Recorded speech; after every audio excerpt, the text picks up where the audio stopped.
It was very dark. I was sad a lot. I was angry a lot. I would actually think that other people could see it in me. So I wouldn't want to be out in the world. That sense of hopelessness can be just overwhelming.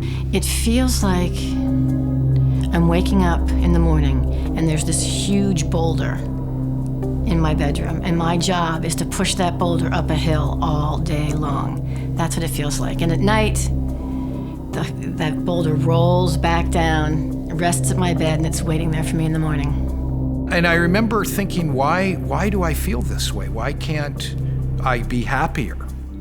Depression is a mood disorder that is characterized by symptoms such as prolonged and deep sadness, decreased interest in activities that once gave pleasure, the inability to concentrate or interact with others, and having persistent thoughts of death or suicide.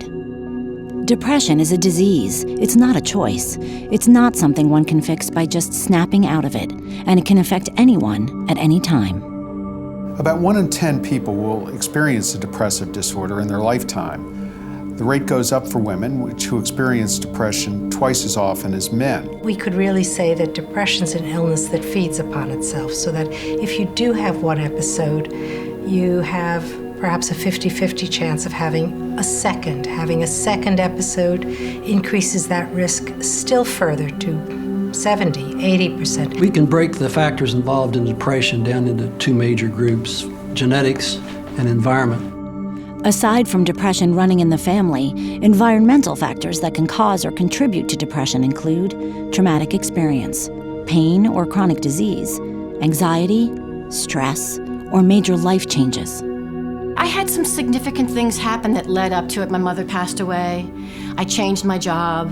I decided to move. These are big, life-altering things to go through. But why does depression happen? And what is happening inside the body and brain of someone with depression?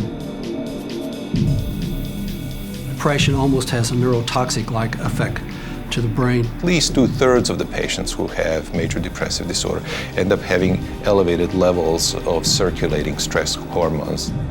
These types of chemical changes in the brain can lead to eventual physical changes in the brain because they affect the brain's primary cells, called neurons.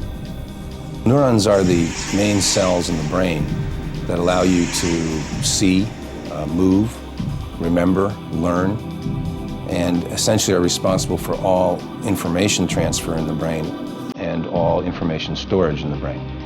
In depressed people, neurons are affected in different ways in different parts of the brain. Imaging studies have shown that neurons become less active and can erode. The prefrontal cortex is the part of the brain responsible for decision-making, personality expression, and social behavior. The hippocampus is primarily responsible for long-term memory. These parts of the brain often become atrophied and less active in patients with depression, which can affect their worldview. I looked at things very black and white. Success, failure, hero, zero, positive, on or off. There was no gray. Another part of the brain, called the amygdala, becomes overactive.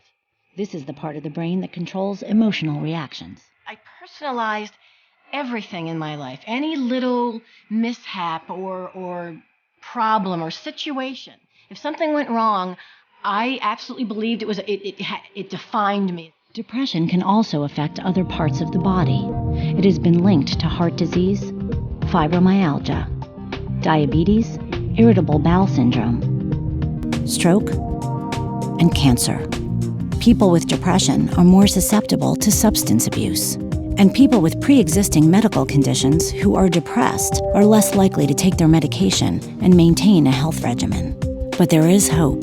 The important message to convey is that depression is a treatable illness. It's an illness that, even when it's at its most severe, can be treated to what we call remission, which means no symptoms at all. And a person then gets back to who he or she was, fully functional, able to enjoy life, able to live life.